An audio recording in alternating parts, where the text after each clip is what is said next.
Amir Temur 1336-yil va 1405-yillarda yashab o'tgan.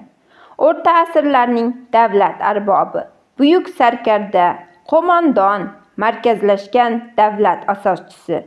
Eron, Mesopotamiya, Xuroson, Shimoliy Hindiston, Anadolu va Markaziy Osiyo hududlarini o'z ichiga olgan Temuriylar davlat asosiga asos solgan hamda Temuriylar sulolasining birinchi hukmdori hisoblanadi.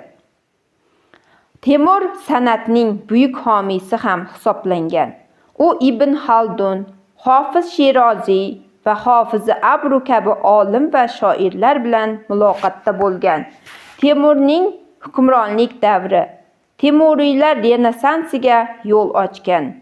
1320-yillarda Mavaraunnahrda turkiylashgan Mo'g'ul qabilasi Barloslar oilasida tug'ilgan.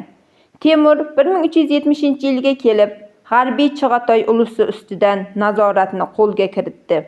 O'sha yerdan boshlab Temur bir qator harbiy yurishlarni amalga oshirib, Oltin O'rda xonlarini Misr va Suriya mamlakatlarini yuksalib borayotgan Usmonli imperiyasini, shuningdek, Hindistondagi Dehli sultonligini mag'lub etdi va shu tariqa islom olamidagi eng qudratli hukmdorga aylandi.